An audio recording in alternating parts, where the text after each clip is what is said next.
Hi all, thought I'd have a game in the afternoon. Thank you for all your feedback, by the way, on the earlier game this morning against the FM. I really enjoyed that Queen sacrifice, and I'm moved by all your comments. It's nice to play aesthetically pleasing chess as well as just trying to purely win.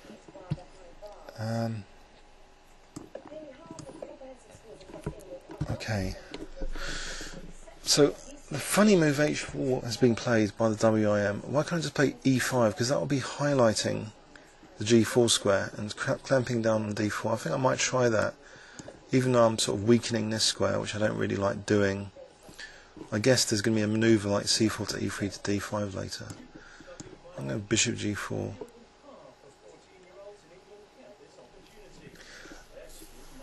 On the subject of aesthetics, by the way, my brother Nick had pointed me to Zen and the Art of Motorcycle Maintenance, which I've just started reading today. I don't know how many of you have read it already, but in it there's an interesting philosophical debate about what makes quality. You know, is it the aesthetics or like the sort of functional aspects, you could call them? I think that's the broad debate the book has. For this motorcycle trip across the States. Okay, let's play bishop e6 here, I think. So there's a sort of internal dialogue going on in the author's mind, because this remark was once made to him, you know, does he understand quality? And I think such a debate has occurred in chess, if we think about it, from the Romantic era of chess to now like the modern era, where, you know, it's dominated by, you know, accuracy, you know, concrete view of the game, much more concrete than before. But I think to enjoy the game, especially at the amateur level, I think a view of the aesthetics is more important, because we're not playing for money, so we're playing for fun. So, you know, why not take a more romantic, you know, outlook to the games to try and play, you know, for beautiful, you know, sacrificial attacks. Okay, if I play d5 here, am I potentially liberating the position? I don't really know. Or am I giving up c4? If I can get rid of this bishop, then, you know, maybe these squares are going to be a bit weaker anyway. I remember a classic game of Adams and Lloyd's Bet Masters, actually, where he sort of got rid of this bishop and then played f5, f4. It's quite crushing, that kind of thing. So I wonder if I can do the same sort of thing here with f5 here. Is that any good? Or am I seriously compromising the position because of the e5 potential weakness? I'm glad I'm ahead on the clock. Okay, so bishop f7, queen f5. So this is a bit of a problem with what about knight takes here, and then maybe queen takes d3. I guess bishop c6 might be a real threat soon. If queen takes d3, rook d1, I guess, and my queen's forced back to a6, and I'd lose f5, so I don't really want to do that. I could try f4 first before doing anything else. So f4, maybe bishop g4 threatens to win the queen in some lines. Like bishop g4 here would seem good. I guess there's bishop d5 check. Maybe this is some sort of trap by the WM. Oh yeah, there's queen g6 anyway. So bishop f5 then, and then g6. I don't know. At least that would win the d3 pawn, surely. In fact, in that line, bishop g4, if queen g6, maybe f3 first to trap the bishop, or sort of force it to h1. Or in fact, maybe there is a way of winning the queen. Bishop g6, queen g6, maybe knight c e7. Where would the queen go then? Onto e4. Alright, I think this looks like a promising first move anyway, and I should really speed up now after this. So maybe f3, maybe rook e6. I don't know. F3 looks. It's a tempting move to play f3. So knight c7. There's queen e4. Right, I will play that f3. Okay, so now I wonder, rook e6. There's queen e4. What about just rook Shall I evict the queen? I think I will try and evict the queen. Oh no, bishop. So bishop f5 here. Couldn't I just take on d3 in this position after queen h5? In fact, what about g6, forcing queen f3, and then bishop takes d3, or in fact just bishop takes d3.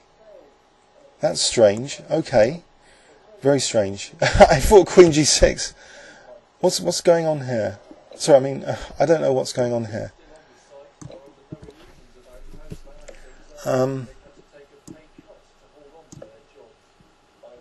This just looks as though I could potentially win it. Basically, Ellen-Hellen. So I don't know if that's a Greek name. Ellen-Hellen. So rook. Let's play rook d8. Okay. Can I just, I don't know, try and reinforce this bishop? Or is it, knight c4? Or can I give up the queen for rook and knight, given that my opponent's given up the queen, just to simplify the position a bit? Would I be material up? Not much.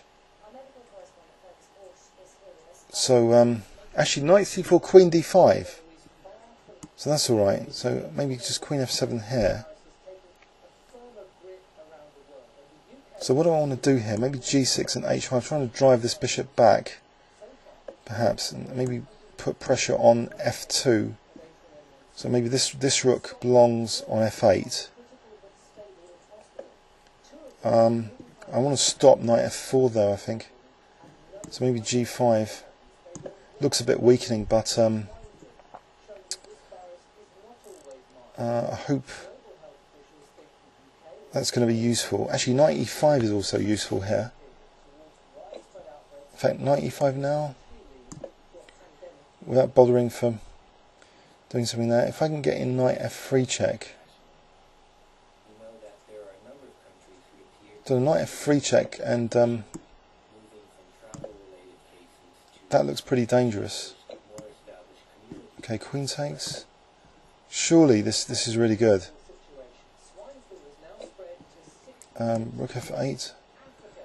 Am I going to mess this one up? Rook takes f4 and e3, look, as I'm breaking through some defences now.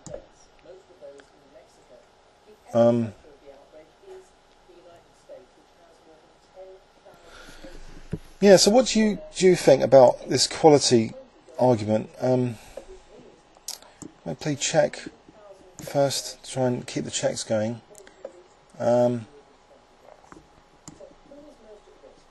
Right.